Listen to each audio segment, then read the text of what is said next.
Alright, this entry is going to be a bit short because there's actually not a whole lot of info about this one. The articles I found about this were basically all just repeating the same information, but here we go. The Dover Demon is a cryptid that was sighted only a handful of times in the span of about a day in Dover, Massachusetts in April of 1977. The first and most prominent sighting took place one night when 17-year-old Bill Bartlett was driving down Farm Street with two of his friends. While his friends didn't report seeing anything out of the ordinary, that night would be one that still follows Bartlett to this day, decades after the sighting. As they made their way down the road, the headlights of Bartlett's car illuminated a stone wall on the roadside, and on that wall was something that he couldn't make any sense of. A creature unlike anything he'd seen before was climbing along the top of the wall, and the approaching car drew its attention. The Cryptid Wiki has the best description that I could find of the creature, so I'll just read what they have to say. Of course, a link to the full article will be in the description below. It reads, "The figure slowly turns its head and stares into the light. Its two large, round, glassy, lidless eyes shining brightly like two orange marbles.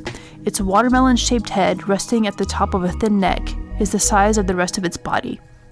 Except for its oversized head, the creature is thin with long, spindly arms and legs and large hands and feet. The skin is hairless and peach-colored and appears to have a rough texture, like wet sandpaper," Bartlett subsequently tells cryptozoologist Lauren Coleman. Standing no more than 3.5 to 4 feet tall, the figure is shaped like a baby's body with long arms and legs. Instead of slamming on the brakes and going to investigate like some horror movie buffoon, Bartlett quite reasonably kept on driving without even alerting his friends to what he had seen. It wasn't until he got home that night that his shock seemed to wear off enough for him to tell his dad what he saw, and even managed to produce a sketch of the creature, which is the first thing to pop up in Google Images if you look up the Dover Demon, in case you haven't seen it and you're interested. The next sighting took place a couple hours later, around midnight that same night. I saw a few different accounts of this story. One said 15-year-old John Baxter was by himself when he saw the creature, and another said he was with his girlfriend. Either way, he was out and about, walking around that night when he spotted the creature standing upright near a tree. One version of the story said that Baxter had initially begun to follow the critter because he thought it was an acquaintance of his, but once he got close enough to see the glowing eyes and spidery little fingers and toes, he promptly noped out of there and got a ride home from some people passing by. I would just like to point out that if this version is correct, unlike the first kid, this poor boy would have been the first to get got if this were a horror movie. First, he follows a mysterious figure into the woods at night, and then he hitchhikes home like, oh honey, my guy, we are just committed to bad decisions this night. Bless his heart, truly. Anyways, Baxter also happened to draw what he saw, and the silhouette he provided looked a lot like Bartlett's drawing. The third and final sighting took place the next night around midnight as well. There isn't much at all about this one except that it was a 15-year-old girl this time who apparently saw the thing standing beside a tree yet again.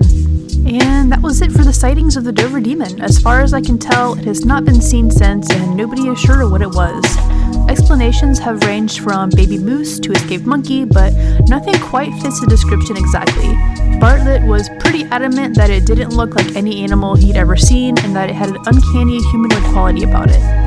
As I mentioned earlier, the experience has followed Bartlett into his adult life, and apparently he still gets asked about it, which I imagine has to be mildly irritating for him, but he insists to this day that it was not a prank and he did in fact see something out of the ordinary that night. Also, side note, but since this is an art channel, I'd just like to mention that Bill Bartlett, under his full name William Bartlett, grew up to become a fine artist, and his art is really pretty, so definitely look him up. One thing I read in a couple of articles that I thought was interesting is that apparently the sightings all happen near water.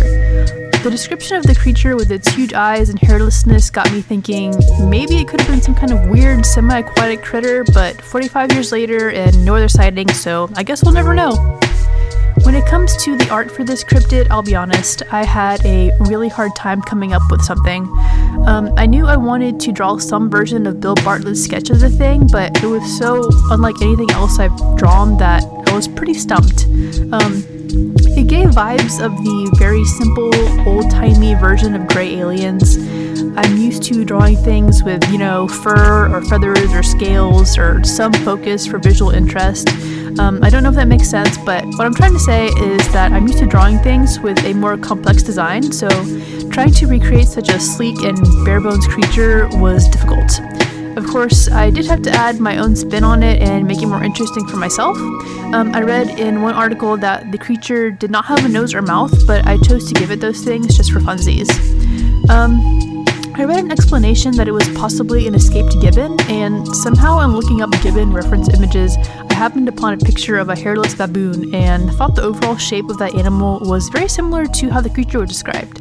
So yeah, there's quite a bit of baboon influence in my version of the Dover Demon, though I tried to keep it reasonably similar to the source material. I also tried to make it a point to try and keep this illustration quick and try to resist overworking it too much. With so many creatures in the iceberg and so much research to do, I'm thinking keeping these illustrations fairly simple and speedy will work best in the long run as far as me putting these entries out in a timely manner. As you can see, I did the base for this piece in watercolor, but the majority of the work was done with colored pencil, and the finishing touches with the lighting were done with Posca pens. I don't think I've attempted any pieces before this that have artificial lighting, so I wanted to practice that as far as making it look somewhat like this creature is being hit with car headlights. Night scenes are already difficult for me without throwing artificial lighting into the mix, but you know what? I'm alright with how this turned out. Still got some learning to do, but it was a good first attempt in my book. On to the next entry.